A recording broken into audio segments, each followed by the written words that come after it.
Well, welcome everybody to the series. Apologies again for the initial confusion with the links.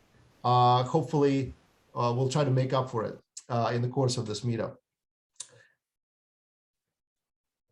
What I want to do in this particular session is to set up a little bit of a context for this, both historically and also in terms of the author, the name, the work itself, and then we'll do a little bit more interactive session on the characters. And I'm really interested in your take on some of these characters if you've started reading.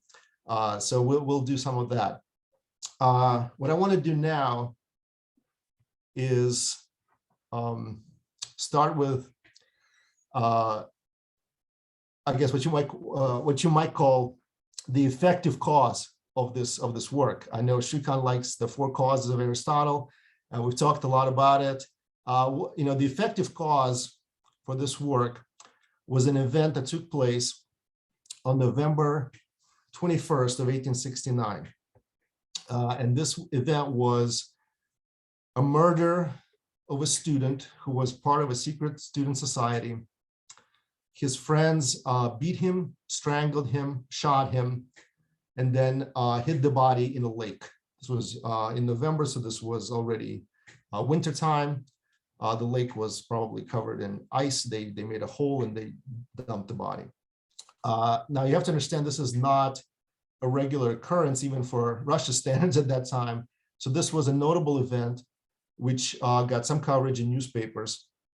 Dostoevsky, who was at the time in Switzerland, read about this incident in a newspaper and was quite affected by it. The reason possibly he was affected by it is he himself, as a young person, as a student, was part of a secret society, not unlike the one that was involved in this crime. The person who organized and perpetrated the crime, Sergei Nechayev, is served as a prototype for one of the main characters in Demons. Now, I want to spend a little bit of time talking about the name because you all have different translations. Some of your translations will say demons. Some of them will say the possessed or the devils. The Russian word actually is neither of those three. There is a word for demons in Russian, demon, which is actually used by, there's a poem by Lermontov called Demon. So the word is used, but Dostoevsky did not use that word. There's also the word dyavel, which is devil. Dostoevsky could have used that word, he did not. There's a word for possessed, which is not actually terribly close to what he did use. What he used is bese. Bes is a Slavonic version of demon or spirit. It's a pre-Christian type of entity that later got associated with the Christian idea of a devil or a demon.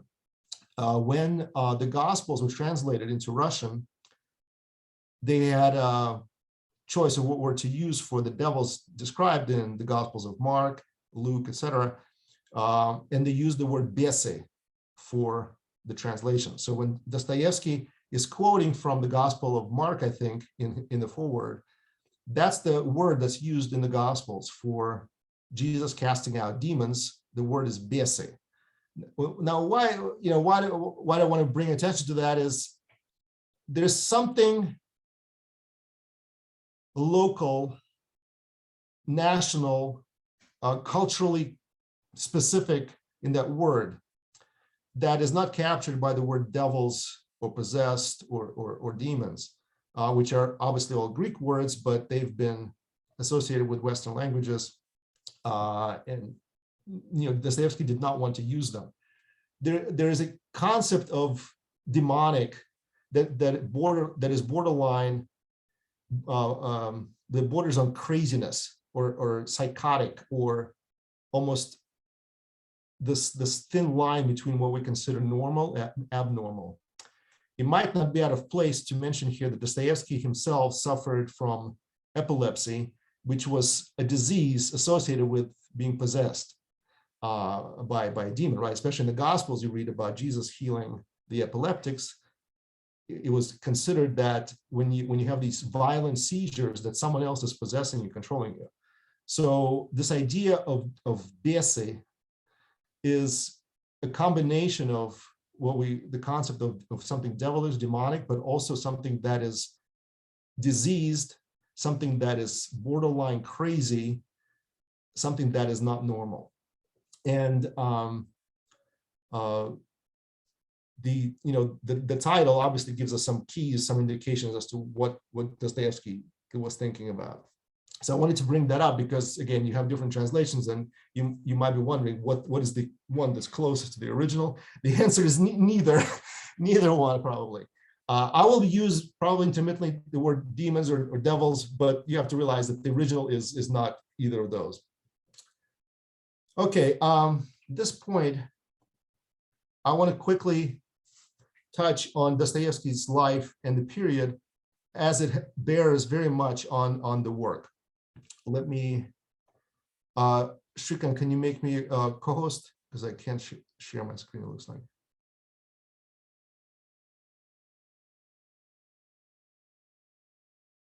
Just hold on, I'm going to let you share the screen. Let me see all participants. Yes, go ahead. Okay.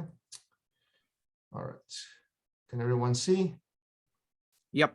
Okay, so the top three photos are Dostoevsky at different points in his life. The first one is right before he's sentenced. He's a young man, a student. He's already a published author. This 1863 is a later photo of him, and then 1872 is probably most famous painting of him rather. That everyone is most familiar with. But this is how he looked throughout his life. I think sometimes it's good to put a face to the man. So I wanted to show you the different photos of his throughout his life. So Dostoevsky was born in 1821. His family is, I would say, middle class, not terribly aristocratic, but well-to-do. His father was a medic, served in the War of 1812 with Napoleon. Against Napoleon. As far as, it's interesting that Dostoevsky lived through the reign of three different czars. When he was born, Alexander I was the czar. He was known as the more liberal of the czars at that time. He was followed by Nicholas I, who was much more repressive, much more authoritarian, and it was during his reign that Dostoevsky, who as a student joined again the secret society of students who were sympathetic to socialist ideals, were reading literature that was forbidden, censored in Russia at the time. They were caught. The timing was very bad because there was a crush of another revolt against the czars, the Decembrist revolt. They were all sentenced to death, and right before the execution, you can see the picture here on the right of this famous incident. Right before the execution, they all got a commutation of their sentence. The sentence was to be exchanged for exile, but they were not told. They proceeded with the execution, and at the last moment, instead of firing, they told them that their sentence was commuted. As you can imagine, this was a shock it would be a shock to anyone. And I think one of the people that was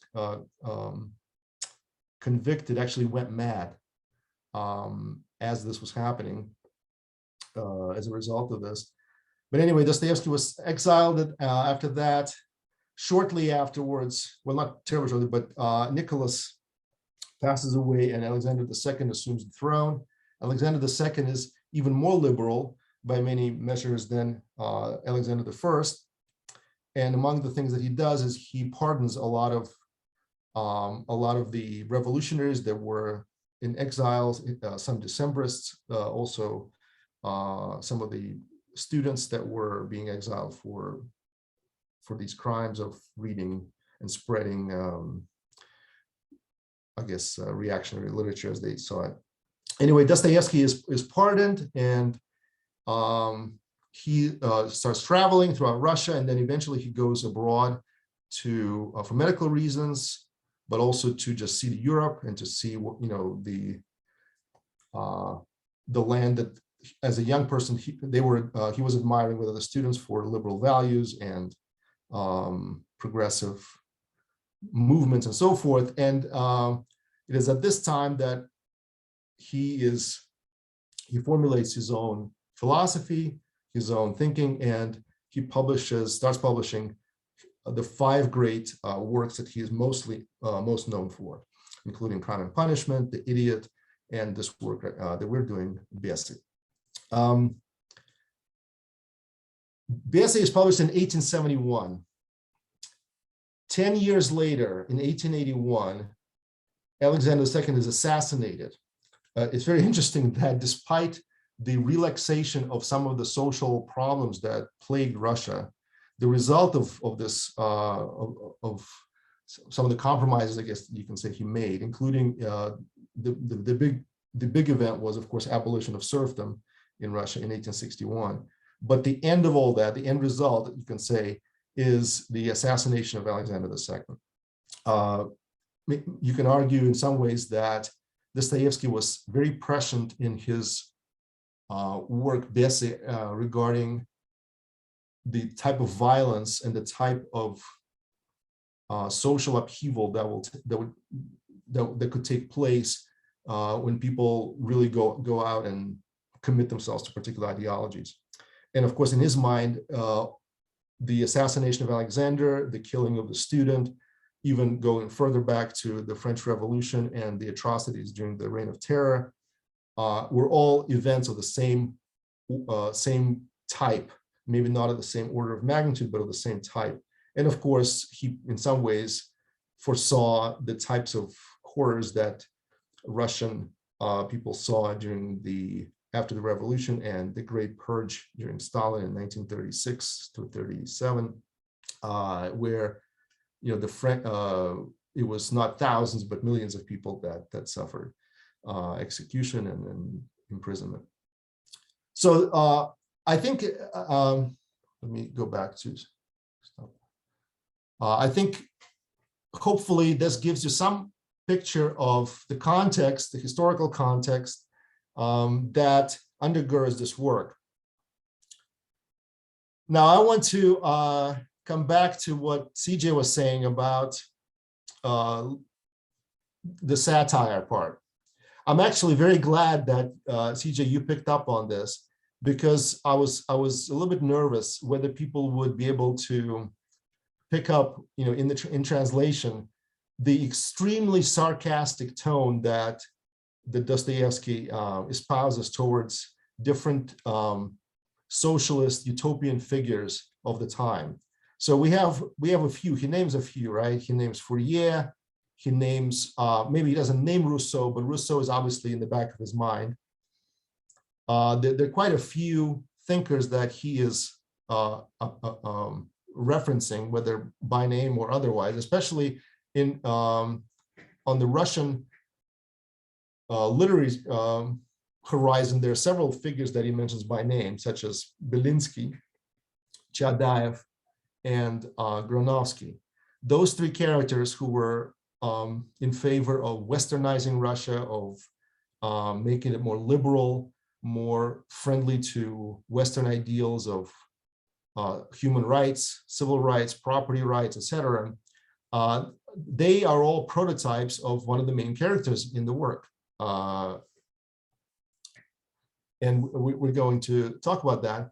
But the second point that came out from CJ's very interesting impression was the complexity of character development and the difficulty of keeping up with what's happening. So in the spirit of trying to help you guys deal with this character complexity, I want to mention a few things. So the one is Dostoevsky, while he touches on philosophical themes, sociological themes, political themes sometimes. At the core, he's not interested in any of that. All he is interested in is individuals. And what he does is he paints these figures, he paints these characters who embody perhaps many different real life personas, but he paints them in such a way that they are wonderfully multidimensional. They're not painted with a single black or white brush. They're not even painted in maybe a gamut of these colors. They have multiple dimensions. And that creates the difficulty of keeping up with it, because you have to remember all the different things they've said and all the different sort of contexts they are mentioned in. But if you can, in your mind, think of the work as a painting of all these different personas, and essentially when you read about it, just kind of try to associate with every person that's mentioned the characteristics, events, characterizations in different contexts, I think that could help. Now, what helps me personally is to create like a simple diagram, and I'm going to try to show you what I mean. Something like this. Let me share my screen again, 1 second.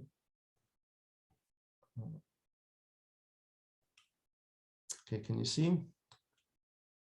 Now, I don't expect necessarily that you would know the prototypes, but I put them here anyway, just as an aid. And I will post these, by the way, in the chat, all these files, so you can look at them later.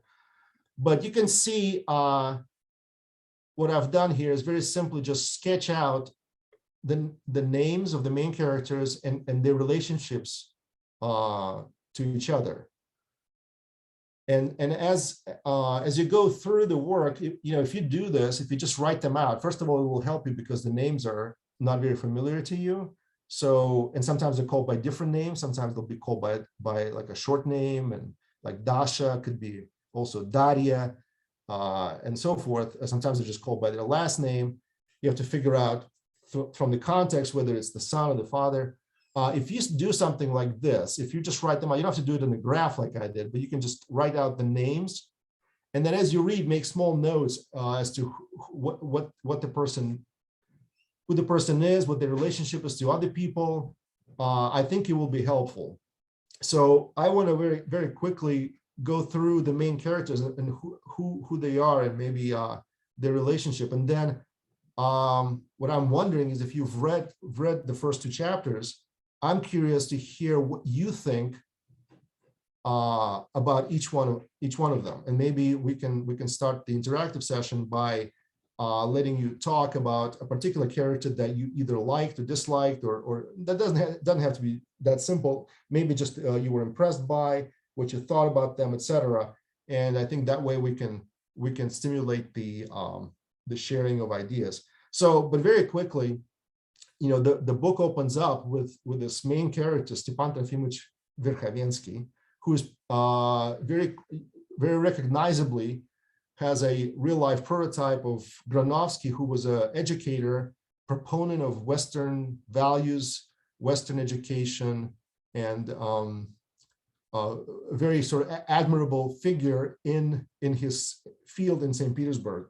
He serves as the main prototype for Stepan Trofimовich Verkhovensky, who is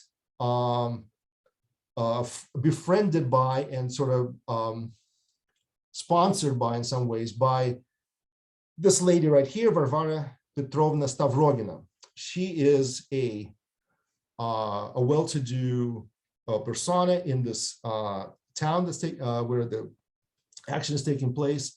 She is also at the center of everything that's happening, for several reasons. One is she is friends with everybody. She is supporting Stepan Trofimовich. Her son is the main character, really, whose prototype is this fellow, Sergei Nechayev, the murderer of the student whom I mentioned in the beginning. And then you have these other characters, Shatov, his sister. You have these students Alexei Kornilov, well, they're not students, really, they're young people, but they're all around in their late 20s to 30s. Obviously, Stepan Trofimovic Verkhovensky and Stavrogina, they are somewhere in their 50s, but most of these people are young people. So they're in their early 20s to late 20s. And then you have some other sort of more peripheral personas in the novel. So at this point, I'm curious if anybody has strong impressions, views, maybe questions, or any kind of reactions to these main characters. I guess, I don't know, should we keep them up, Shrikant, or has everybody kind of taken in the names and the... You can keep them up. And okay. If you have, if you have any comments, go ahead and raise your hand in Zoom or type exclamation mark in chat.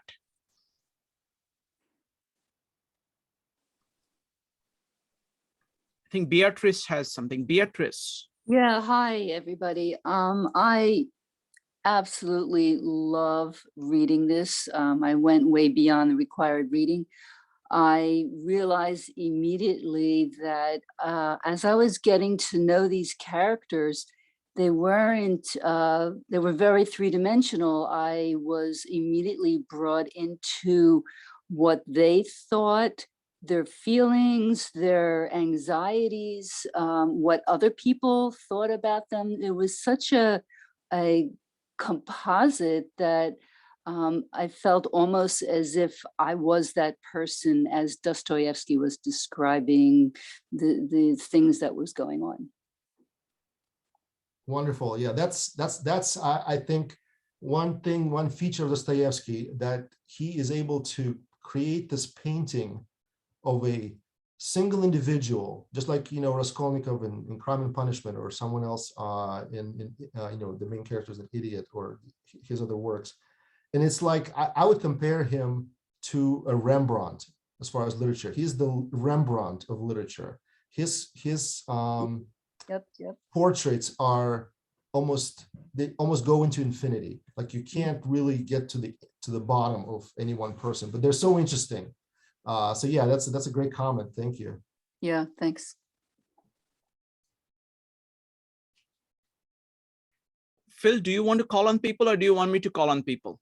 Well, does anybody, how many yes, do we have? There are many people. There is CJ, David, Allison, and Doug. CJ, go ahead. Yeah, Phil let out what I didn't know, that Nikolai Stavrogin is the main character, and he's Germanic, and in chapter 2, well, that's where he's introduced and developed. It's all chapter 2. He's first described his face as sort of a mask.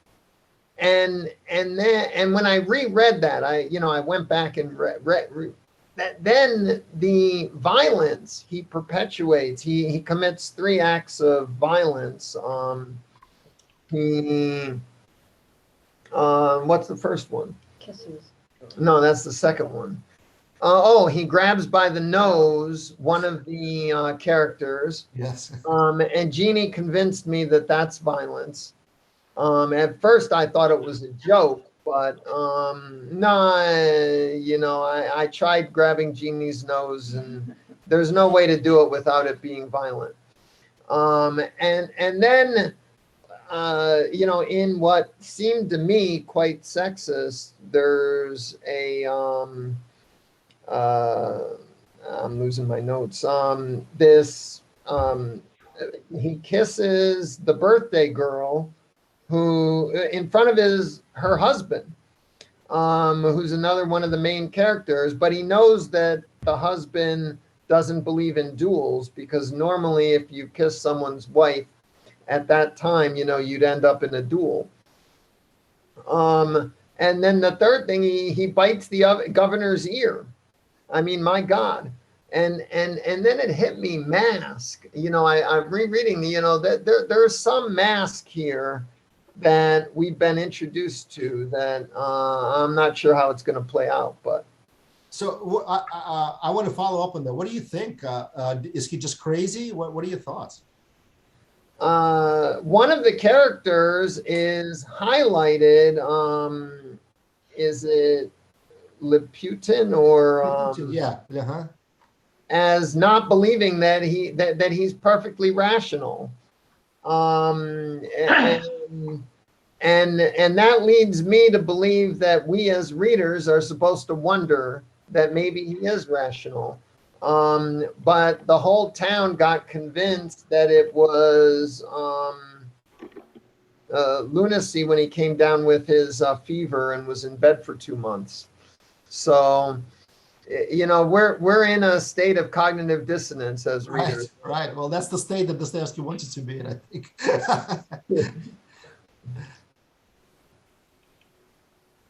Next up is going to be David, Allison, Doug, and Maritza. David, go ahead. Yeah, I agree with where you just came down on this about the dissonance being an important thing. That plays into, I think, a lot of things that have come up about satire and about the complexity of character development. Everything that is presented at first, to me, is a mask, and everything is subverted shortly after that by something that happens, what the person says, or how they actually behave and act.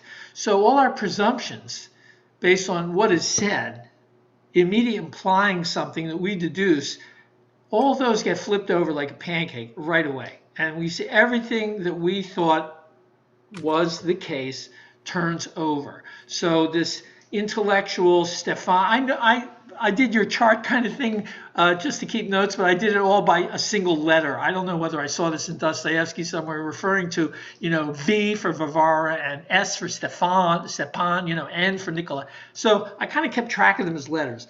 But so Stefan, I'm looking at your chart, he's a sort of potentially intellectual, potential teacher, potential everything, who in essence never does anything, never writes anything, never does anything new. And so in a sense, you see him as a complete, total intellectual failure. But then he expresses feelings later on about Russians don't have their own labor, so they can't have their own idea of labor. So he has some deep insights in a way. So that gets turned over too. So he does have some deep feelings and deep understanding, but in a certain sense, at the external level, he's a sort of a complete failure, you know, and his life is unfolding in more and more levels of that. And each character kind of has this thing. So I see the question of rationality making a sort of binary determination. Is N crazy? Is N not crazy? That's a little trap for us because we can fold it over and over and over. It reminds me of Sound and Fury by Faulkner. When you're depicting the internal state of a mind which is so different from your mind, you know, from the external view, you can say this person's crazy, but internally there's a whole life. And so I'm looking at this in terms of Dostoevsky's epileptic breaks or the manic breaks that seem to happen with this character N. I call him Nikolai. That's the son of Varvara. Mm-hmm. He's constantly, he has these breaks where it's like, what's with the violence? And then right away he's like, oh, I didn't mean that. That didn't happen. But he's dangerously violent. And then he's all of a sudden, you know, able to dissociate and become a high-level, highly functioning person. This going back and forth, which he doesn't seem to really have control over, that to me is a kind of, at the time of Dostoevsky, thinking of the mind as having breaks is a kind of possession and a disruption of yourself and being possessed. So these dissociations, which are maybe a great description by this author of those mental conditions, is, you know, giving us a question. Well, who's right? The liberal who's saying, yeah, he's not really crazy, you know, and you know, if he comes out of it soon enough, he doesn't kill anyone. Okay, so, and he can reason about it. So, okay, he's not crazy. But when he has these breaks, that's a different question. So you can't put him in a single category, like everybody here. Right.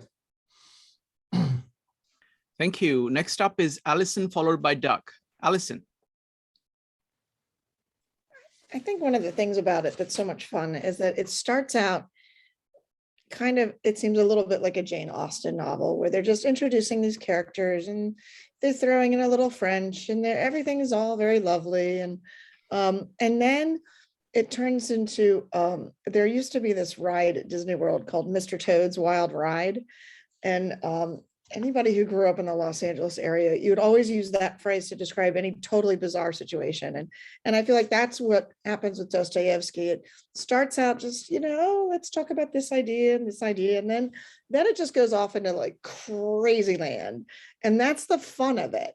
But at its heart, though, even though all these wild, bizarre things happen, I feel like he has a really deeply moral code that he lives by and that he's trying to teach, and that like that sort of comes through. And I don't know, I think like the moment with Nikolai is when I just went, oh, here we go, strap on your seatbelts, it's time for the ride. And I don't know, I just think it's really gonna fun. get even more crazy, believe me. Yeah, and then also I love just all the characterization, and it's like really subtle humor, just little stick the knife in and twist, and I don't know, I'm just really enjoying it so far. Yeah. Next up is Doug, followed by Maritza. Doug.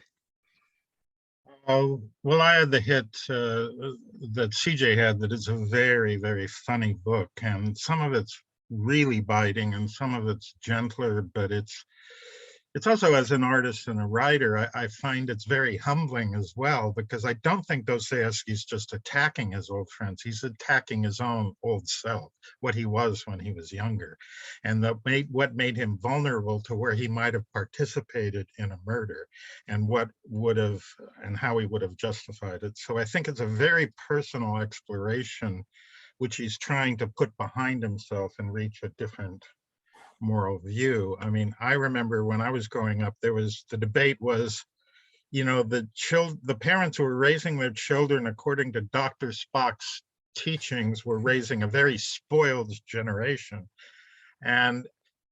And I think the baby boomer generation is a mix of people who stayed very committed to social issues and to nonviolence, and other people who, like, when they found out they couldn't change the world during their college years, they went to work for Wall Street, or they went for the money, or they went somewhere else.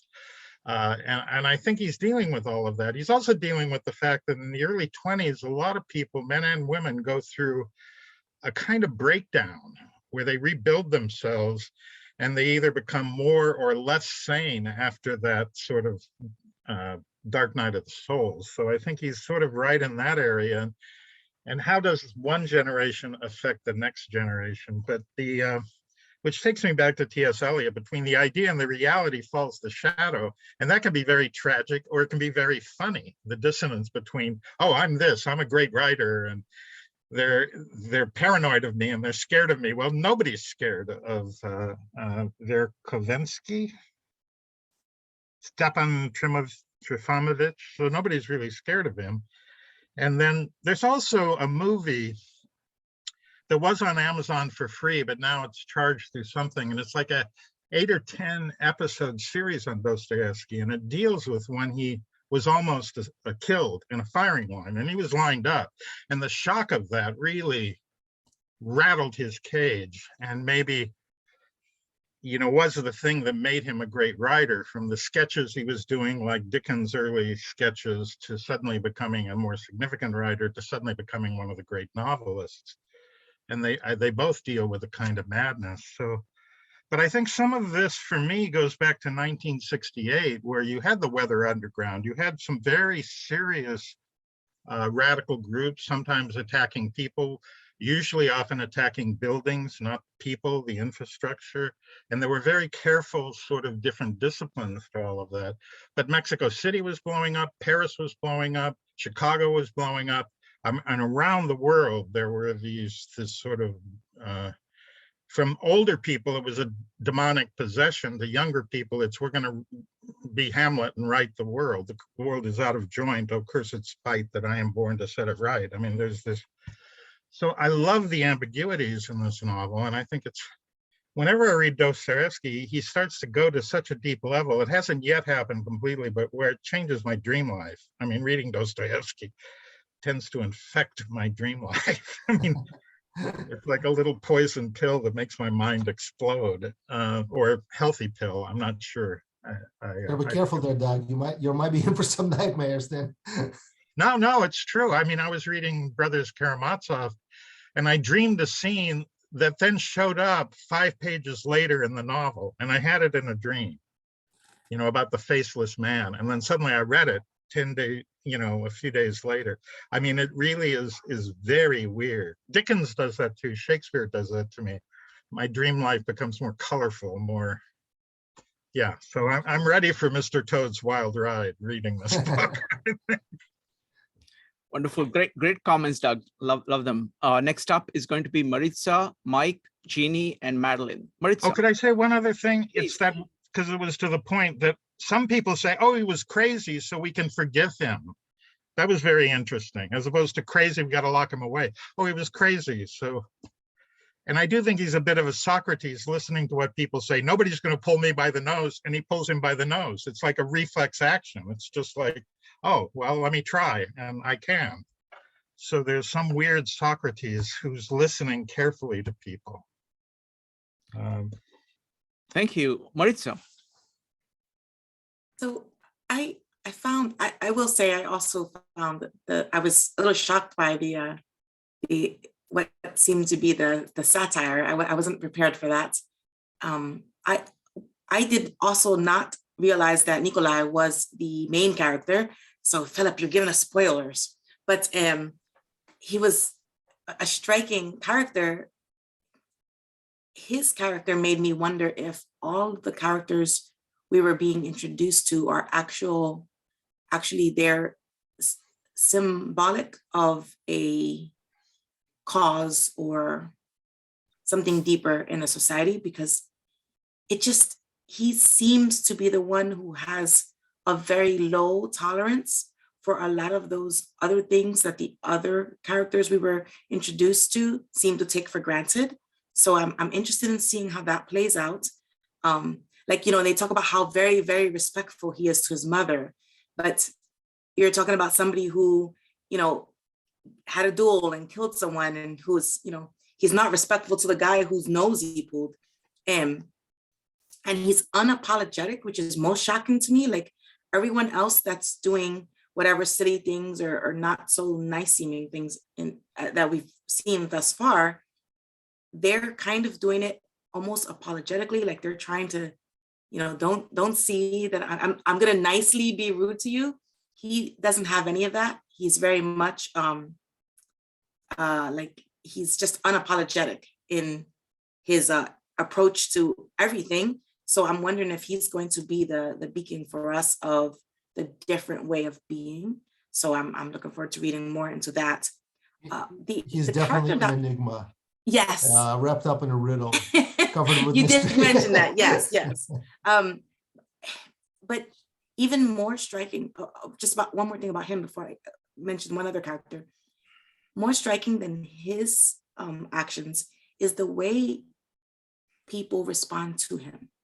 The whole, they knew about his disgrace when he was in the military before he arrived back to the town. And yet all the girls were all excited when he arrived, and everybody welcomed him into their salons and into their clubs. But it's like, you already knew he had this violent thing. Why are you surprised that you let him in? And surprised he was violent, but you knew that. So that was interesting to me, how it was kind of one of those things where the disbelief that he would continue to be the same type was interesting.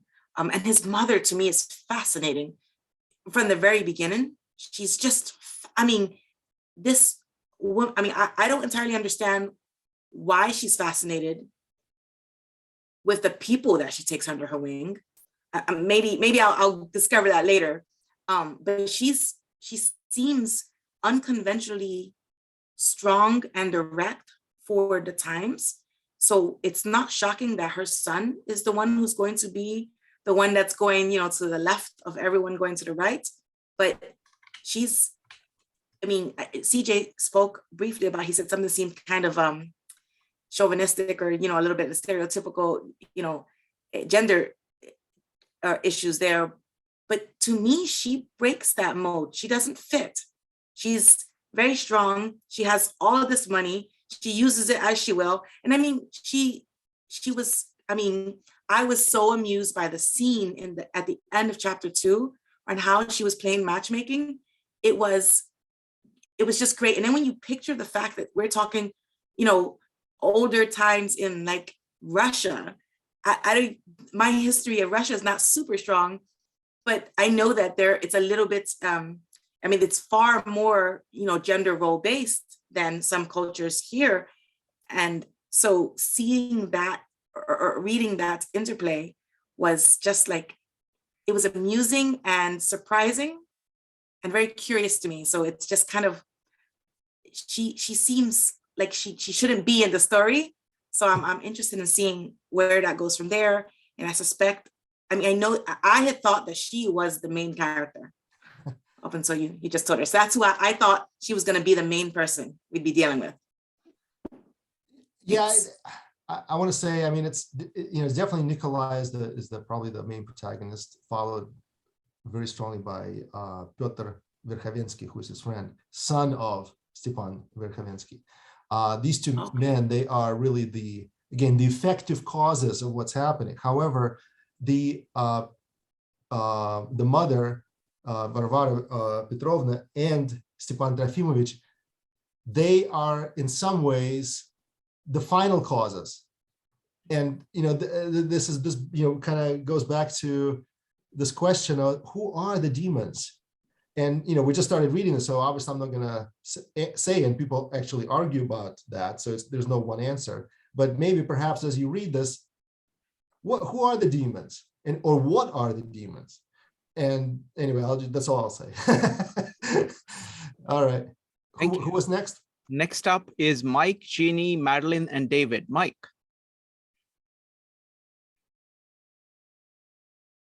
I view some of this as kind of autobiographical for Fyodor. He was a composite of many of these things.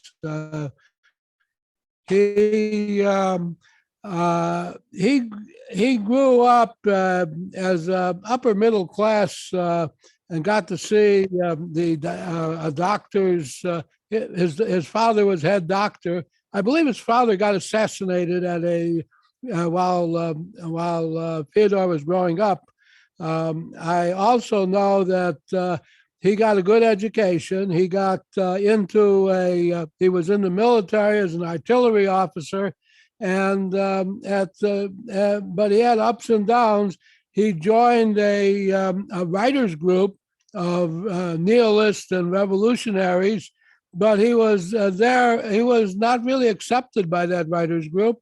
And he really didn't do anything, but he got picked up. And a constant trick of militaries back to Julius Caesar's time, and even the Japanese and Viet Cong did, is you line everybody up for a firing squad, and then either they miss or they reprieve them at the last minute and send them to.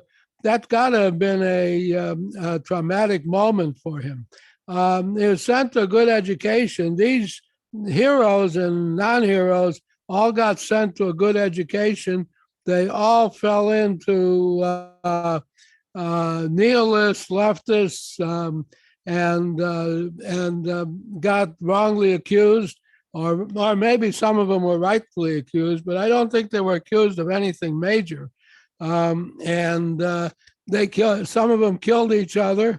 And he was afraid, the hero, which I think, and I don't know for sure, somebody mentioned who the hero was. I think it was Doug Jacobs mentioned.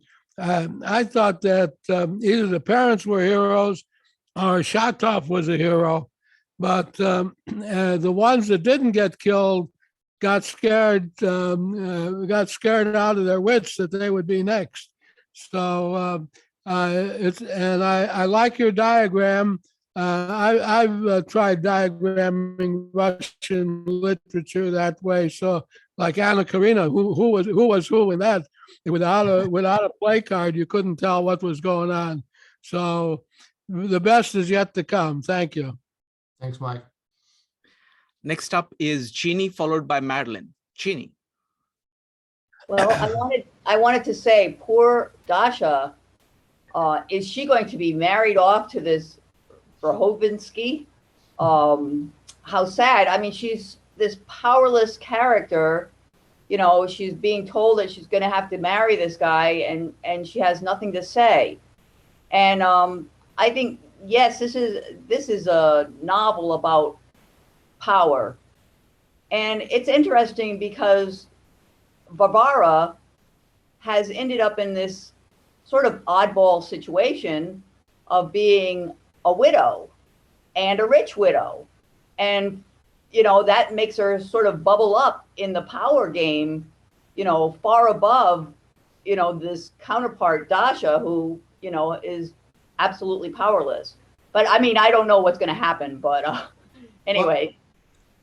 Jeannie, that does actually a very good point. Thank you for bringing that up. I want to just say very quickly, I'm not going to take up much time.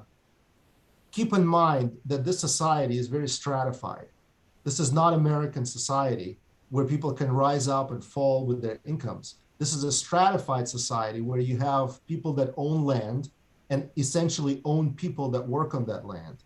So Shatov and his sister, they are who? Who are they? They are they're children of a serf.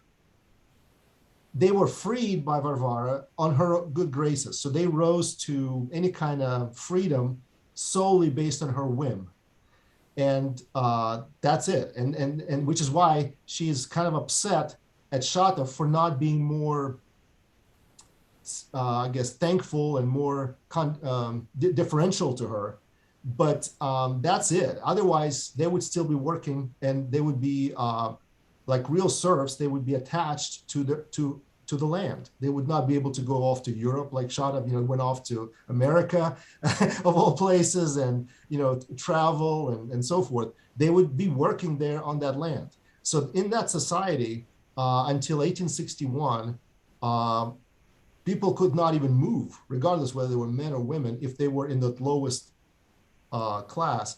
Then you had the landowners, and then above that you had aristocracy and people at the court of the Tsar, right? The military sort of diplomats and so forth. So it was a very much almost like pre-revolutionary France, where you had the three estates, the clergy, the royalty, and everyone else that did all the work. This is very much like that. And so the power dynamic in a lot of ways reflects that. I also want to mention the sarcasm of Dostoevsky when he talks about the abolition of serfdom in 1861. He mentions it in the book as the great regeneration that we were waiting for. And note, I mean, whenever you read him and it's a little over the top like that, you know he's being sarcastic. Like, oh, the great regeneration that's gonna like magically solve all the problems.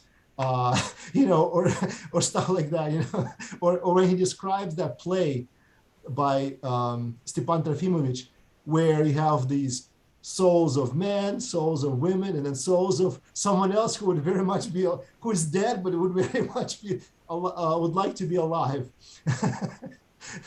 So anyway, sorry for taking a little more time. Wonderful. Next up is going to be Madeline, followed by David. Madeline.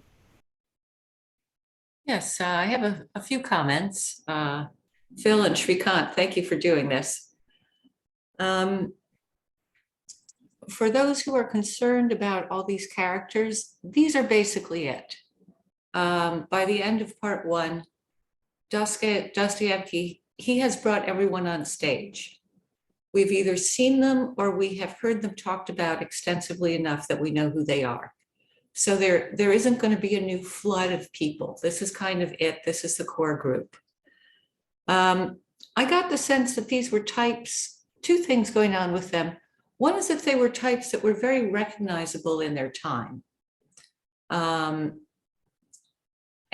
that, so it would be, some of this I think is the equivalent of saying like an aging hippie, a Trump supporter, and a Gen Zer walked into a bar. You know, that people would really recognize immediately what he was talking about, and he was going into sort of the finer details of their lives.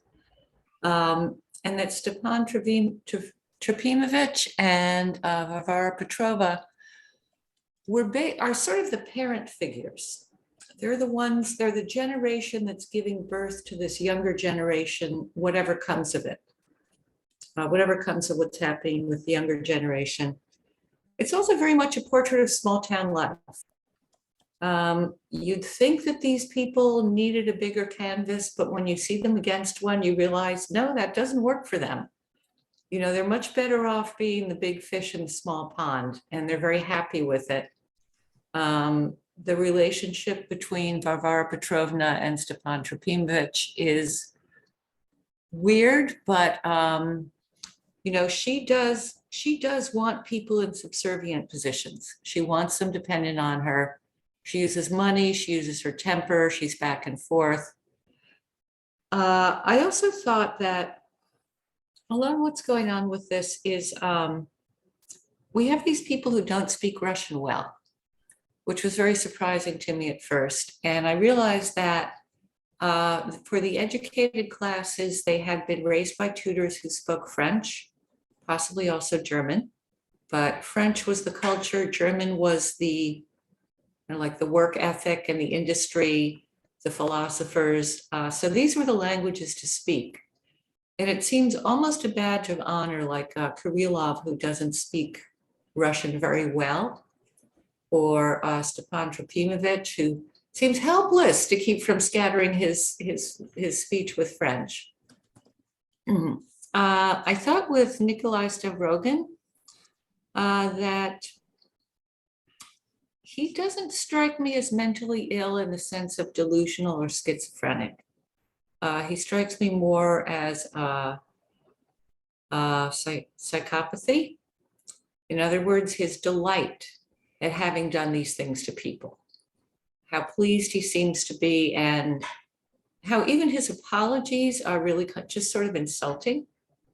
And I'm wondering if Dostoevsky here is trying to equate basically the upper classes with that sort of psychopathy of, you know, you can offend people with impunity. If they are your peers, you might have a duel with them, but you would never have a duel with someone who is below you in the social order. And I think there's a lot going on with Slavism and the Russian identity and the conflict between that and European culture. And they were also all staggering out of the Crimean War, which was a massive disaster.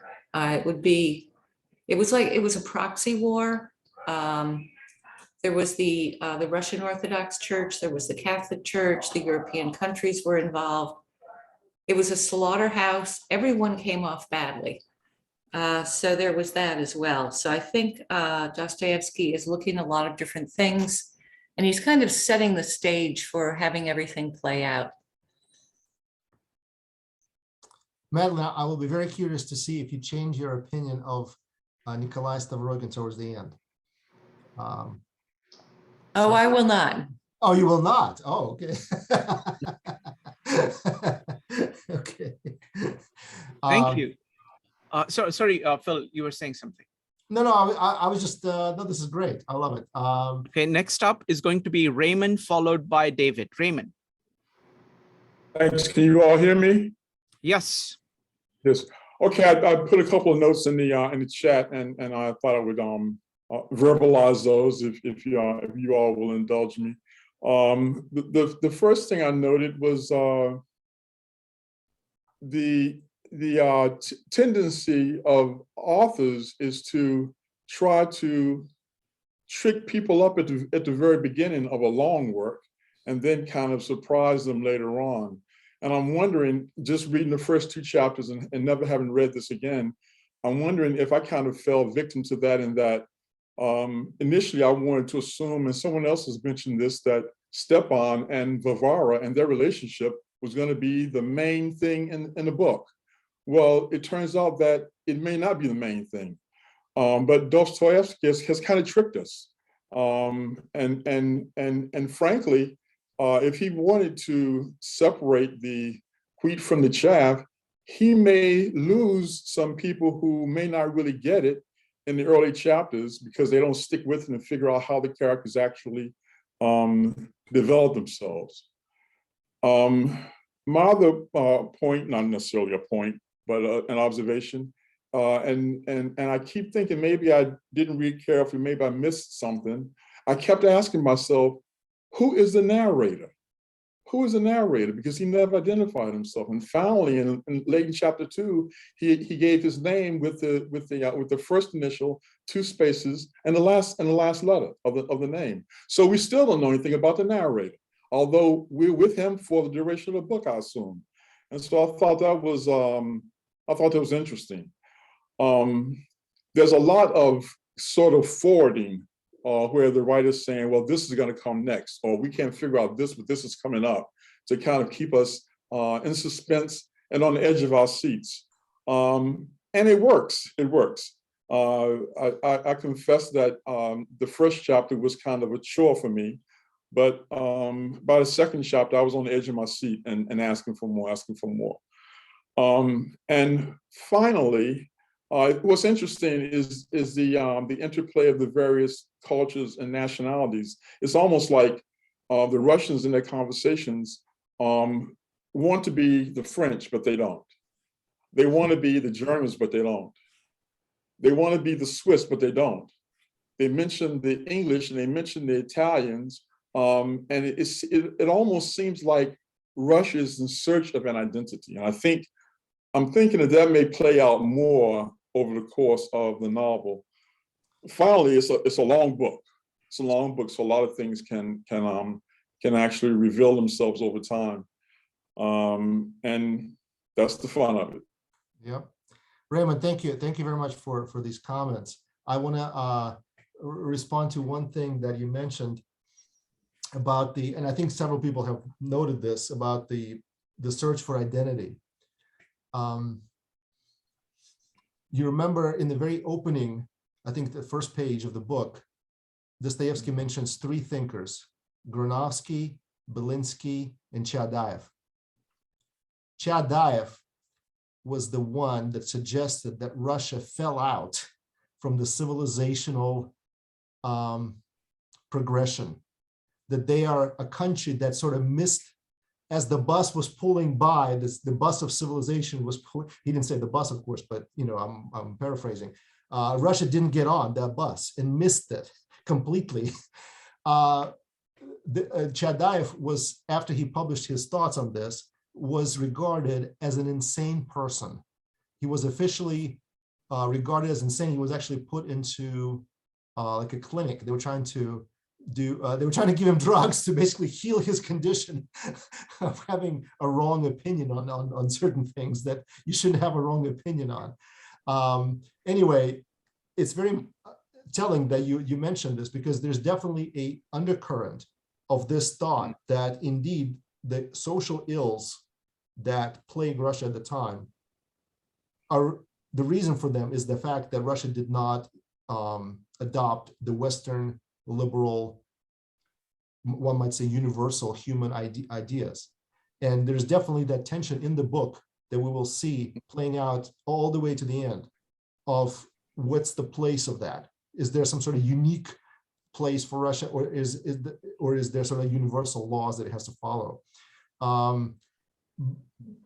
Belinsky and Granovsky both, and Chadaev, all 3 of them represent the idea that indeed Russia has missed out, and it is barbaric, it is backwards, it is whatever other evil epithet you want to use, as compared to Europe.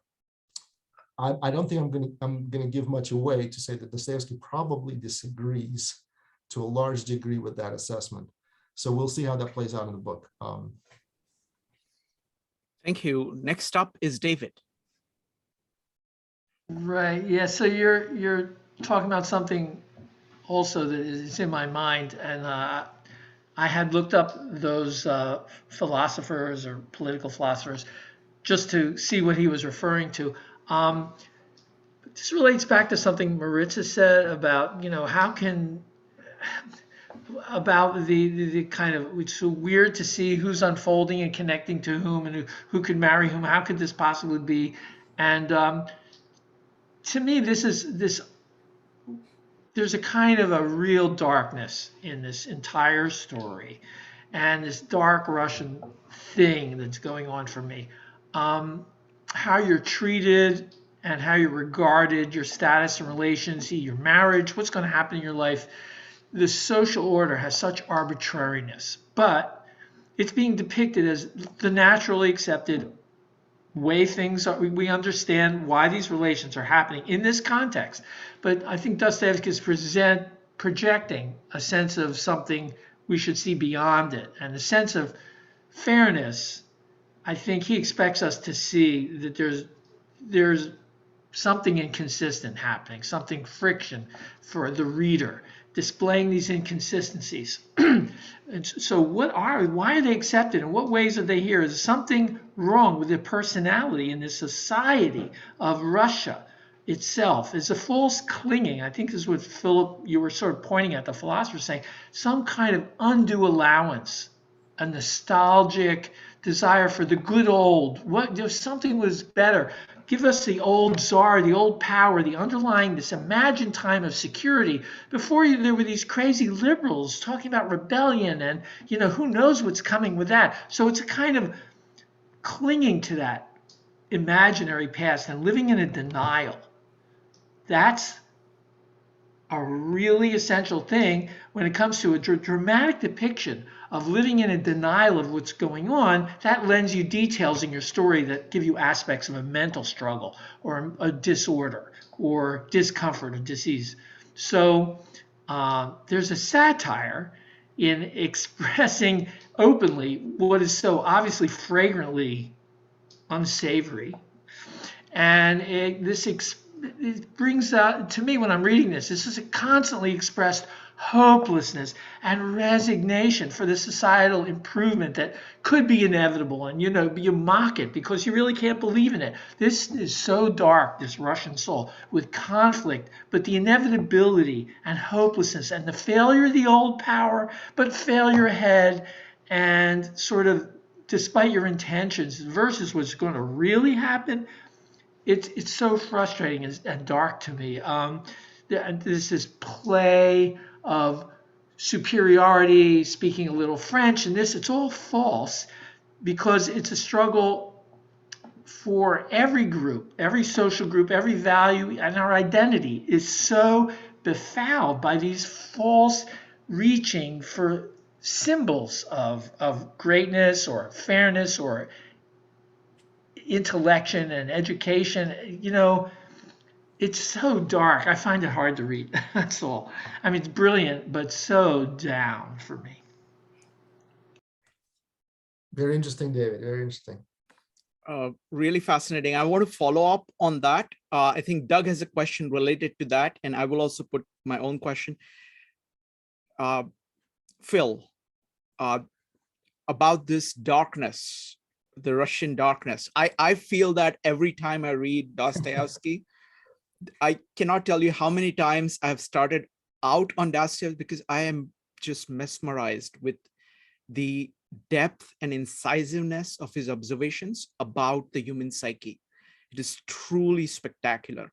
But at some point, the Russian darkness is just too much for me. It happens. It has happened many times. So let's go to Doug's question, and then you can address all of this. Okay. Doug, go ahead.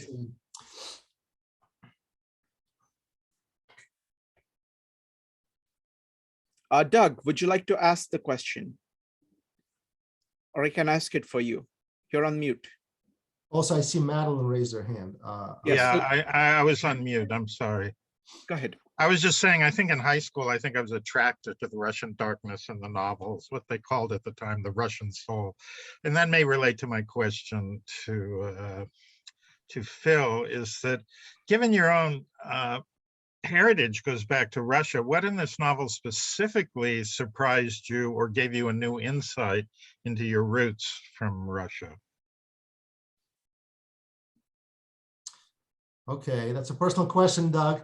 No, well, I mean, you don't have to answer it, but it's... We're all we're all friends, and I love personal questions, so let's do it.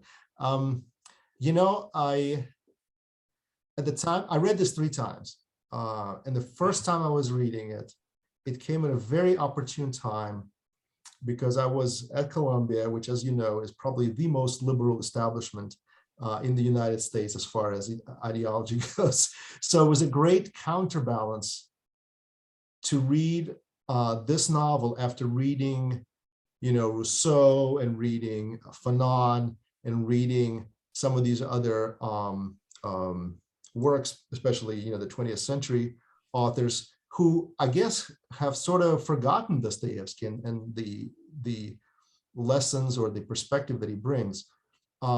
Because it's so dark, you take that darkness, and I think the point of it is it should scare you. That's the point of it. It is scary. It is dark, and that's it is exactly the counterpoint to the light of utopias that people are projecting without any thought that any kind of benefit comes with an inherent cost. And I would compare this darkness to something similar that happened when I was reading Augustine. And Augustine basically said that he doesn't believe that evil is a thing on its own, that evil has an inherent being of its own. Evil, he says, is a corruption of good. Evil is dependent on good. You can't have, evil doesn't exist in the universe as a thing by itself. Now, you might think, I don't know what your reaction is if you ever read this or understood this, but I was scared when I read this, because what that means, if he is right, and I believe he is right, what that means is everything that's evil in the world is at some point a corruption of some good idea. And therefore, every good idea has an enormous potential for evil. That's what he's saying. I mean, he's not saying it like that, but if you put it around, and I think Dostoevsky, the darkness that he shows is the potential of a human being. He paints this like Rembrandt. He gives you this painting. You look at it and you see that there is both, Rembrandt's portraits are very dark. A lot of them are. If you go to the Met or any museum that has a original Rembrandt, you will see that there's not a lot of light there, and it creates this effect that you don't know what this person is capable of. You know that they're capable of a lot, but you don't know what it is. There's an angel, there's a devil there, and the range is enormous. And Doug, to answer your question about what I got out of it was, I got out of it the range of evil and the danger of sort of this unbridled enthusiasm about any kind of ideology. I don't care what it is, right, left, center, especially the time when, America is flirting with a lot of socialist ideas and is getting excited about social justice and equality and all these things, as if they haven't, as if these ideals are anything new. And, after being on campuses and being a student here, it seems to me that students, they think that they've discovered something new, like as if these slogans didn't exist 200 years ago, but they don't know that apparently because they're not really students of history. They're not really taught history as much. What they're taught is, equality, fraternity, brotherhood. Let's just uproot everything, destroy everything. I mean, this is from the International, of course. The International is the what they sang at as they were meeting with the Communist Manifesto and all this stuff. We'll destroy everything, uproot everything, and then we'll build our new future. The problem is, in Russia especially, what happened was once you build it, you look back and you say, you know what? I actually kind of like that old thing, except that 30 million people are now dead. But let's counterbalance that as well. There's a reason why people are throwing bombs at Alexander II. There's a reason for that. They're not idiots either. There's inequality, there's corruption, there is all kinds of social problems. And Dostoevsky I think he's saying that whatever they think the solution is to that, anarchism, revolution, socialism, equality, all these other things, he doesn't believe that. He's not buying that. So that's the philosophical struggle. I don't think we're going to find an answer, but at least we're going to be able to ask the question and see what a possible future is. And by the way, when Dostoevsky wrote this, nobody took him seriously. Nobody took this book seriously. But after 1917, and especially after 1937, people are reading him again, and they're saying, you know what, maybe he was right. Maybe we should have paid more attention to this, because the murder of one student is not, again, is a domino in the long effect of dominoes that end up with people being in gulags. And it's the same kind of thing. The reason being that the student was not killed to be robbed. He wasn't killed for some sort of love affair triangle reason. He was killed purely because of ideology. And that's what he's so afraid of in this book. And that's again, I'll ask the question here, who do you think the demons are? Or what do you think the demons are in this book? And I think that answering that, I think will sort of stimulate the reading. Wonderful. Thank you. Thank you, Phil. Next up is going to be Samantha, followed by Madeline. Hi, everyone. Thanks. I just wanted to bring up, with respect to the political philosophy we're sort of flirting with at this time, this sort of reminds me, and I think might be an interesting framework through which to view Dostoevsky's possible political feelings on these topics.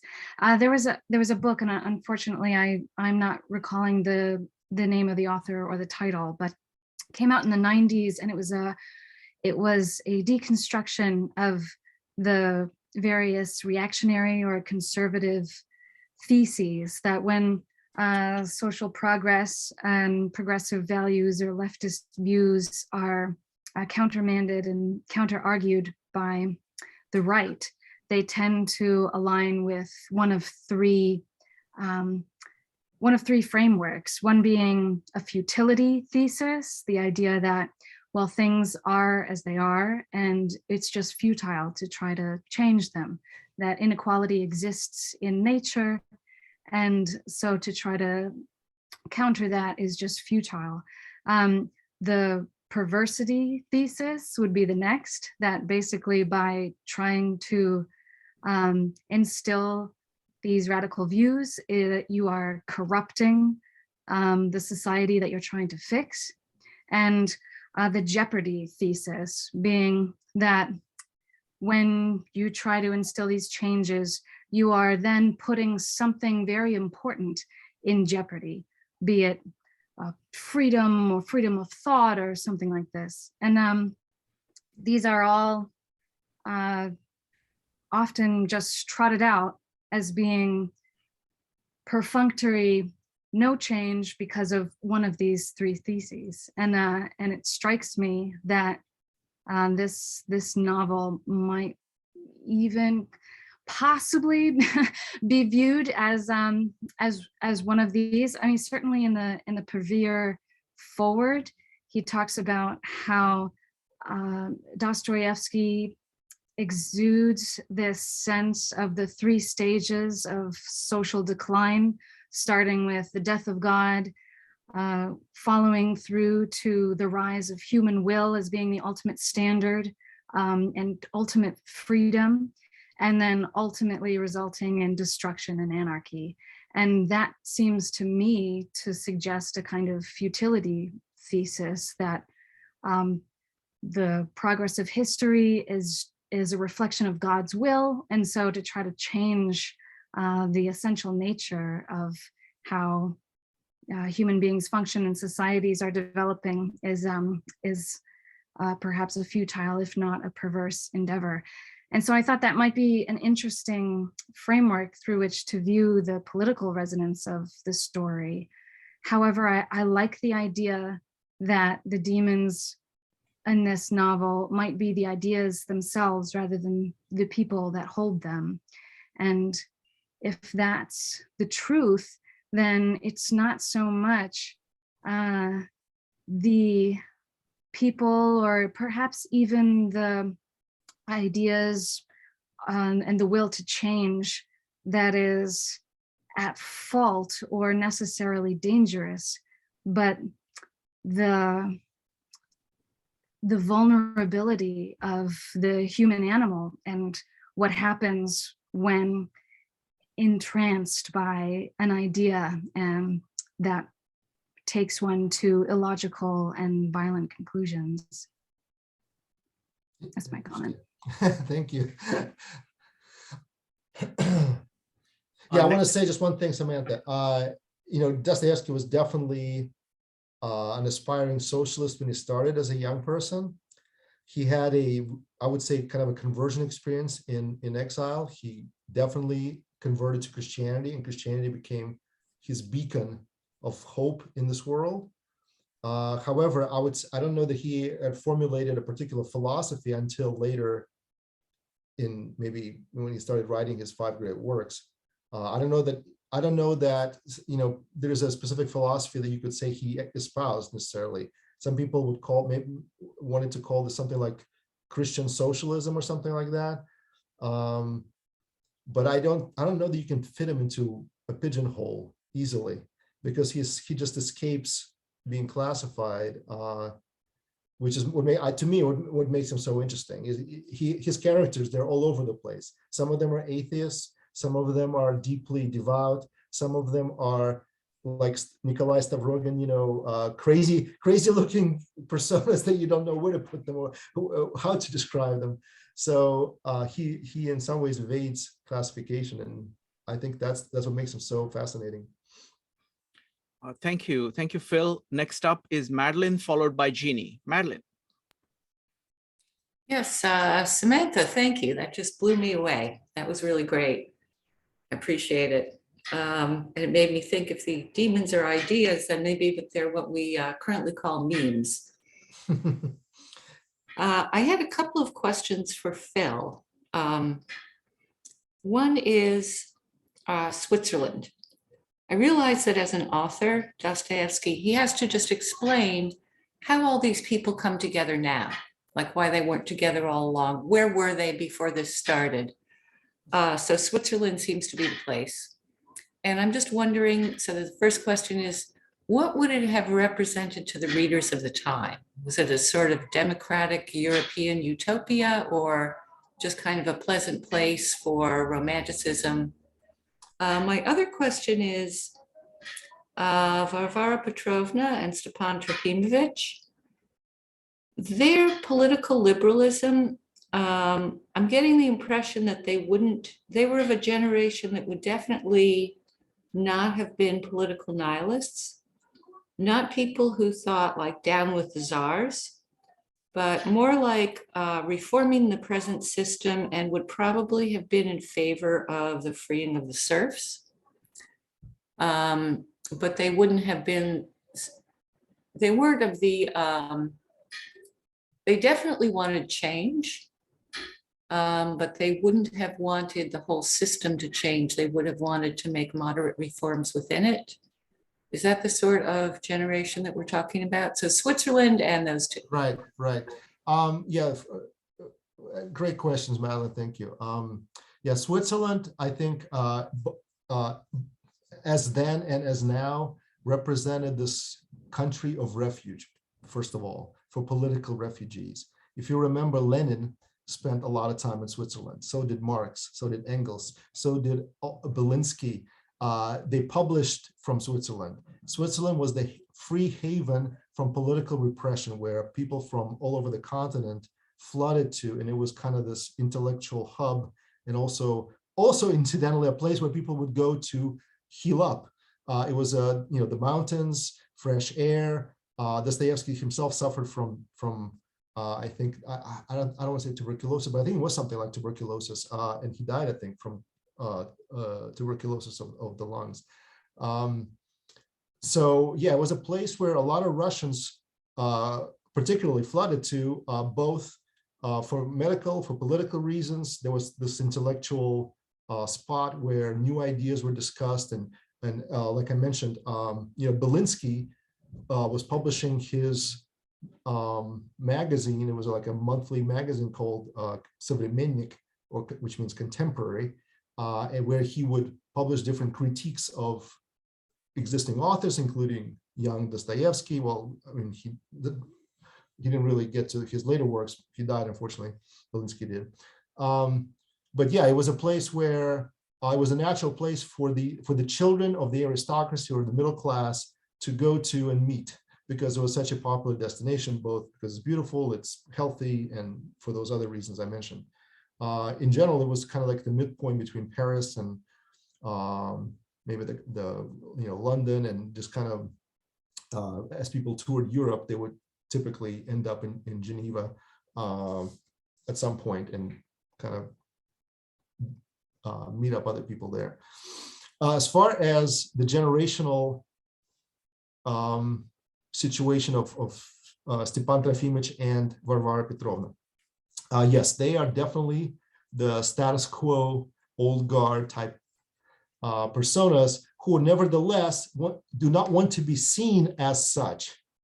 That's the important, I think you've noticed that to Stepan Trofimовich Verkhovensky, the more important thing is not what he is, but how he seems, right? Which is all this French affectation, this affectation of being an intellectual and participating in a lot of these projects that never end up producing anything. And this, of course, is a scathing critique of Granovsky, who publishes these works that nobody reads or appreciates. And they're not, I've read actually a couple of them, and they're not anything. They're just regurgitation of old ideas. There's nothing particularly new or exciting about them.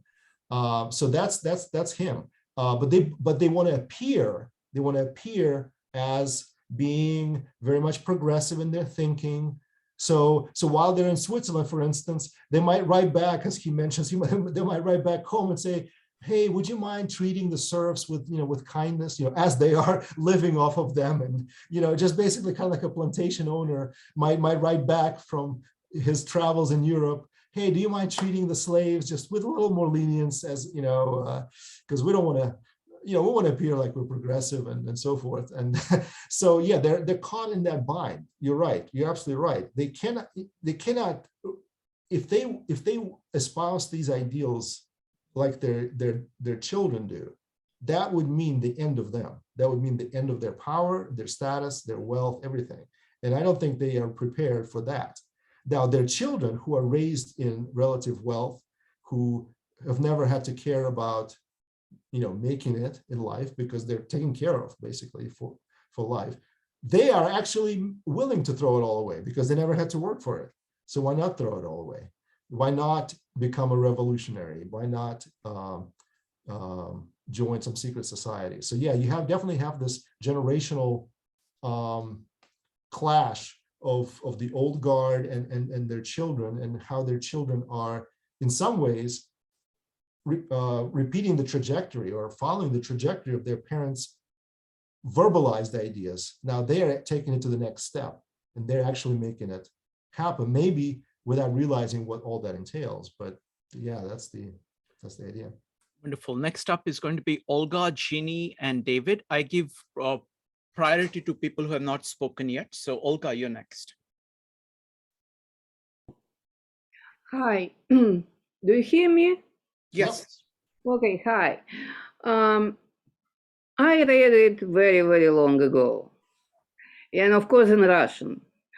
And but now I have only one small. I came here mostly to hear what other people say and how American public respond to it. And I have very, very small note that I am not sure why I never ever in any historical materials I read that these people who are right now you're talking about, who were raised in relative wealth, did not know what actually how to work for paying for something. They usually, most of them had their wealth from as a land because their parents were land and peasants owners, and in 1861, they lost everything, but they did not want to accept it, that they lost everything, and so now they don't have anything. And there was relatively not so much job for them. They did not know what to do with themselves. First of all, it's right now, all these college students in New York, for example, they have whole college education, but they have to work in trader job.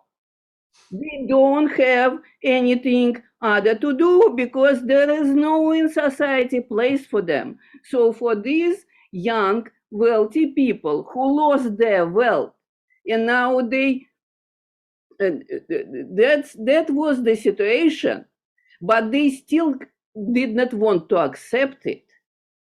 They did not want to accept it, and they want to think they are better than their parents. So that was one of the problems between parents and kids. And you probably know also Bazarov, yes? Sure. Yeah. So that's the biggest problems. From my point of view, they were wealthy and they lost their wealth. They had to adjust to new life. They did not want because they are better. Because they have this great education, because they have this great Western education. And so they know how to do better, much better than their parents or anyone. And they try to do this because they did not have anything to do else.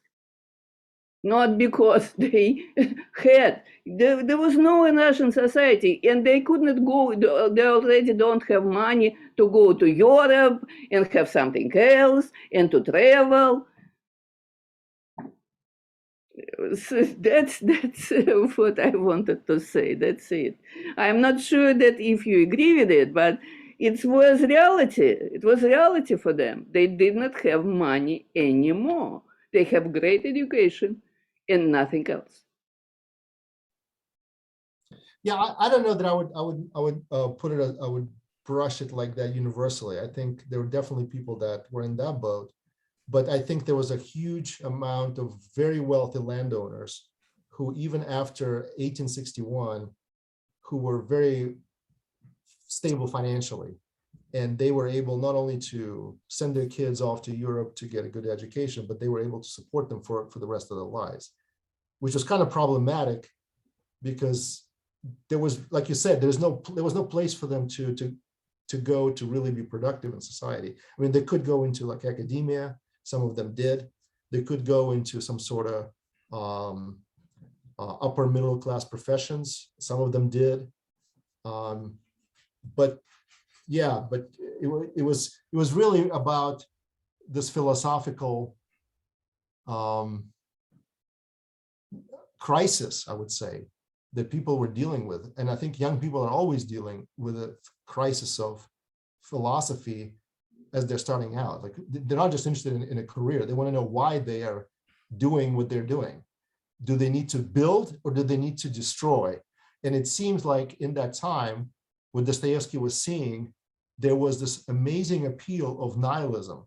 You mentioned Bazarov. And by the way, for those of you who haven't read Turgenev's Fathers and Sons, he's the main character there. He's a nihilist. And his nihilism is very logical. He's basically, he's a materialist. And he just says, look, if we're all just atoms, then there's no meaning. There's like, it doesn't matter what I do, would I kill myself or don't kill myself or kill you or etc. So there was this terrific appeal of nihilism, and this is even before Nietzsche and his nihilism. And so that, in some ways, Dostoevsky is responding to that. And we have a character who is modeled after Bazarov in a sense. That's Kirillov, the atheist, who is interestingly an engineer. And if you've already read the first two chapters, at some point he's asked, how can you be a nihilist and be an engineer? Because engineers, they're supposed to build things, and nihilists are the ones that are supposed to, seek destruction. How can you reconcile it? And he doesn't really have a good answer at that point, but we'll meet him more. He's a fascinating guy. Yeah, okay. Thank you. Next up is going to be Jeannie, David, and Raymond. Jeannie. I was thinking in terms of the character development, Verkovensky and Varvara seem in some ways so shallow. I mean, the painting of them is not the painting that they would want to project themselves. So this narrator person actually is able to sort of cut through, you know, the way, you know, you're not the doctor or the lawyer, you're someone with like petty, you know, ideas and very mundane attitudes about certain things. And I think this is what makes the characters in a way richer, because when you really know somebody, then you begin to know about all the mundane thoughts that they have, or, you know, the repetition and just the boringness of their real inner life that can come out. And I think that's what Dostoevsky's able to get at with this. I don't know what happens to these, you know, with the younger people, if they're quite as shallow as these older people seem to be. Would you call them shallow though? Is there nothing flattering about Stepan Trofimovich that you like or admire? Well, you don't know if he really believes the things he's saying or if he's just parroting. He is definitely not a, you know, not a walk in the park, but I'm just asking you, I'm curious, do you find any qualities that he has appealing? I'll give you a for instance. Here's something I find appealing in him. And I agree with all of his defects, by the way, which are many. But I do find it appealing in him that he, at some point, he has this nobility, maybe affected nobility, but he's willing to put it out there, and it has a certain cost associated with it.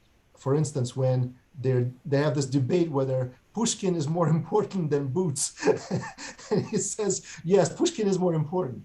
And of course, they all ridicule him because at the time, this exchange, what it mimics is this idea that material things are always more important than some idea of beauty or aesthetics or anything else. And he doesn't agree with that, and he says it, and he's ridiculed for it, but he doesn't recant. Second point, he is in fact a teacher of all these kids. He teaches them. He's their mentor. And if you read it, how how these Shatov, I think, and Nikolai and Pyotr, they all, well, not Pyotr, but Nikolai definitely, they were also excited to learn from him. He had this excitement in teaching them about kind of the Western culture and all the things that, you know, all the civil, like the culture things they were supposed to learn. But there was a genuine excitement in that. And I thought that was actually very realistic and very well presented, that he was this kindly old man that was passing his knowledge and excitement to the next generation. And I just appreciate that in teachers. I appreciate that quality that, for whatever other defects he has, you know, he's very vainglorious and he has all kinds of issues, but he does have that, there's something genuine there at the bottom, I think. And I think we'll see that more as we meet him. So don't write him off just yet. And then Varvara, with her, I struggle a little bit. I don't really find a lot of things I like about her, although I think she's kind-hearted as well. But there's one point which I thought was kind of interesting and maybe realistic and made it a little more cute. Remember that time when she made a particular ensemble of clothing for Stepan Trofimovich, which was modeled after her infatuation with this writer. I thought that was so perfect. You know, women, they have this projection in their head of this perfect man. And now she happens to meet with this, you know, she sponsors him and she wants him to succeed.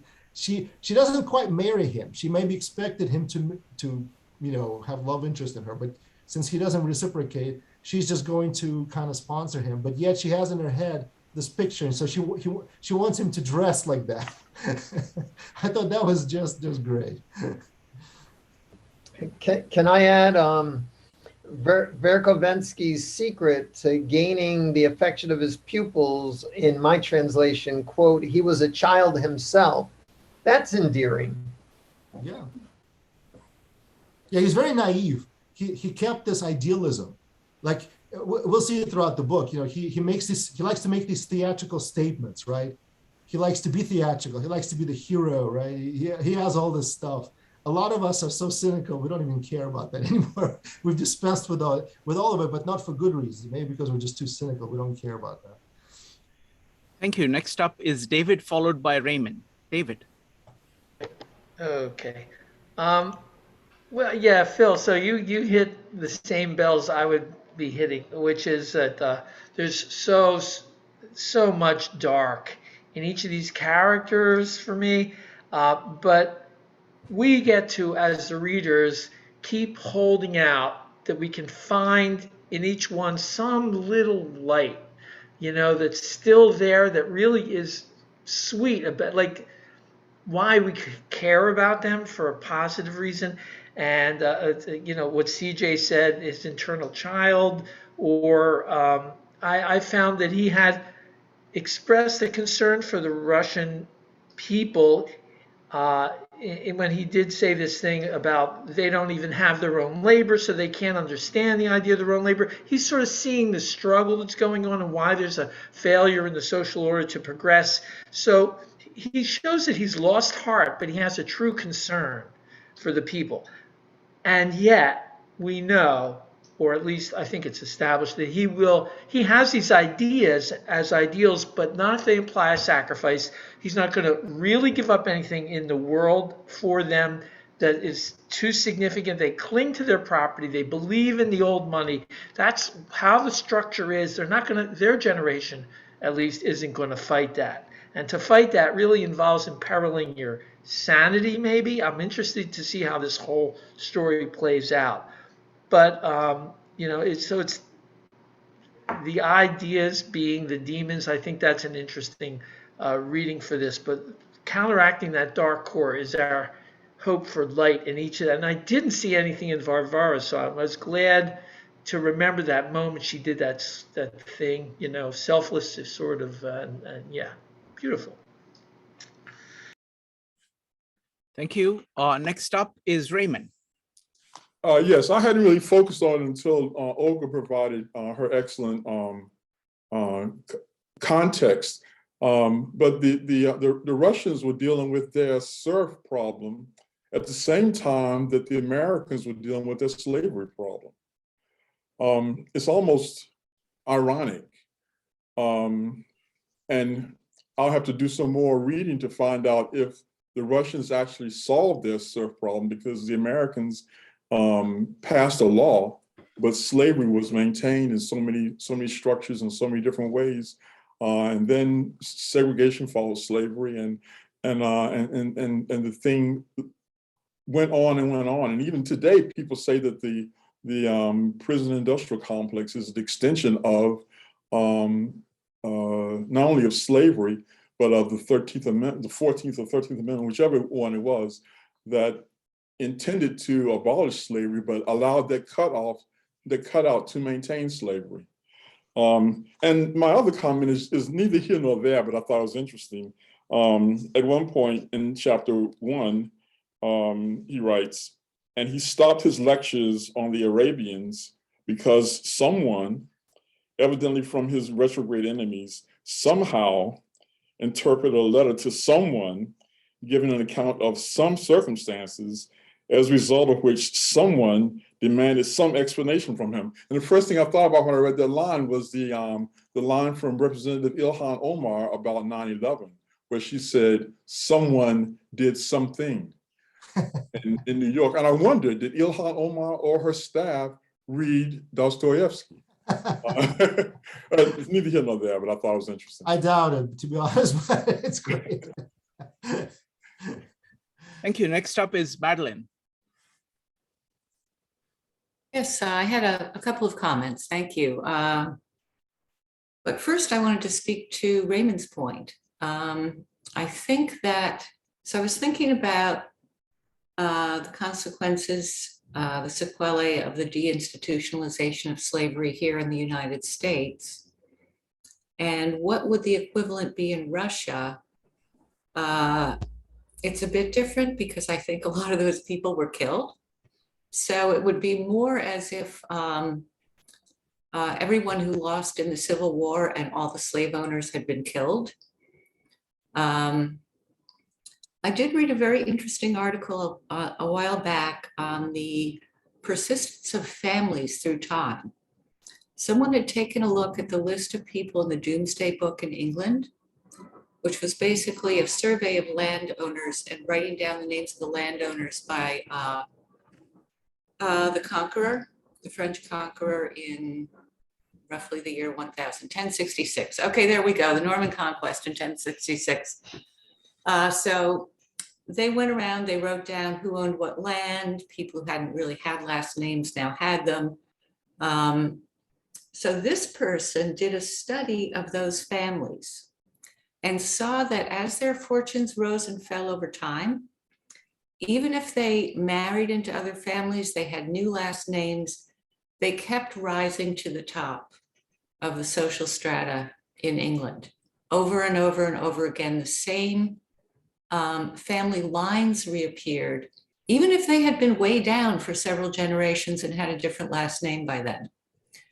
So I think that there's an interesting aspect to that here in the US, because there in this, I've read this wonderful guy, Joe Bagent, who writes about the South, or he's dead now, but also wrote about the white Southern poor, and talked about the aristocratic families versus the kind of dirt poor families, and how the same last names keep resurfacing down south now and have the same relationships to the people who are the descendants of the ordinary soldiers in the Confederate Army. So that was one thing. The other thing on a completely different track was good old Stepan Trofimovich. There were things I liked about him. You know, what I loved about him, that he was willing to put himself out there. He was a very emotional man. He would weep openly, which did give me a weird impression of Russians when I was in college, that they were, I mean, I think that I agree with someone who put in chat that Varvara Petrovna probably had what we would now call borderline personality disorder. And so did Stepan Trofimovich. And they had this massively codependent relationship. And so he didn't really have emotional boundaries when it came to children. And when it came to his pupils, when it came to other people. And he was sort of off in this dream world all the time of what he thought the world was like, rather than what it's actually like. And I liked that. Yeah, I really liked his idealism. And the thing was, he was a culture vulture. In other words, he wasn't able to create anything original. I don't know which of Dostoevsky's friends was the target of that incredibly cruel satire of the writing about the different spirits chanting in the background and all of that. But I felt very badly for the guy. So he was not an innovator or culture creator, but he and his patroness are necessary to keep it all going, because they do actually appreciate it. You know, they do have transports of feeling from the arts, and without people like them, the artists wouldn't even exist. I did also wonder, though, his relationships with some of the children seemed a bit iffy. I'm not sure if I'm reading too much into it in our era with child molestation, or if he was just kind of messy. I wouldn't read that into it, but of course it is interesting that his own son, you know, he sent away to be raised, right? Just like Varvara Petrovna. And that could be, you know, a symptom of the times, but also problematic, or symptomatic rather, of why these young people are rebelling against their parents, because their parents didn't give them a time of day, and they just sent them away, you know, to be kind of like a factory, you know. You go to Europe, we'll give you a governess, you know, to accommodate you. Somebody like Shatov, by the way, who was, if you remember, a tutor to another family, right? So that was very common. If you had means, children were just a nuisance. So let's just send them away to some aunt in Novgorod, or if you're wealthier, then to Geneva somewhere. Let them learn at the feet of some student, right? And then when you're 20, come back and see me. So that was the time. Phil, so we've gone through all the questions, all the comments. What would you like to do next? I want to post a couple of links. If you're interested in some resources that I think might be helpful. First of all, I'll put it all in chat right now. So here's the first link, is just the wiki page on Nechayev, who is the murderer, the real life murder of the student Ivanov. Read that story. It's a surprisingly well done entry there in Wikipedia, and there's some fascinating. Phil, you need to send it to everybody. You just send it to me. Oh, I'm sorry. Oops. My bad. Okay. So yeah, that entry is just about the circumstances of this particular crime, which again served as the trigger for Dostoevsky to write Bessie. And there's some fascinating details there about the crime, the escape. This guy comes back. He's in prison. He finally dies in prison, but while he is in Switzerland, he meets up with, I think, either Bakunin or some other anarchist, and they're like supporting him, even knowing all the circumstances of this. Fascinating stuff. It really gives you kind of a feel for the times. This is not fiction. These things are actually like real. Also, this little entry on the word bias, which I mentioned in the beginning. It's just a small entry there. This next one is a link to a very famous letter that Belinsky sent to Gogol. Gogol, of course, is the author of Dead Souls and the Inspector General. It was very anti-czar and not czar, I shouldn't say that, anti-corruption, I guess. But towards his later life, he became more conservative. And there was one work in particular that really got on the nerves of all the progressive liberal Russian element, and maybe very, there was a reason for it. Anyway, Belinsky writes the Scathing Letter, very famous letter. What's interesting about that letter is it was one of the things that Dostoevsky was actually condemned for and went to prison, almost was executed for, because this letter was censored. You could not disseminate it. You could not read it. It was illegal to read. It was a censored material. So I want you, if you're interested, read what was censored and read what young Dostoevsky was reading and admiring, the spirit of it. It's very eloquent. Here it is. If you notice, the site that it's hosted on is called Marxist.org. So that should give you an idea of, of the emphasis there.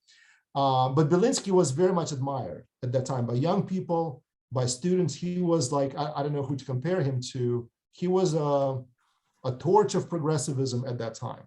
In fact, when I was a student in Russia, my mom, she was a teacher of Russian language and literature. Belinsky was considered the golden standard for like literary criticism. If you wanted to know the right opinion of anybody, you go to Belinsky, because he was a very prolific writer at the time, and you would read his critiques of this particular thing or that particular thing, and then that was the party line. So the communist USSR, they loved Belinsky because he was very good.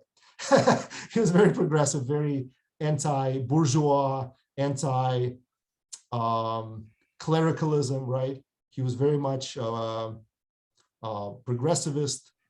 No, I wouldn't call him utopian, but he was very much pro-enlightenment type of ideals. So read that and see what you think if you're interested.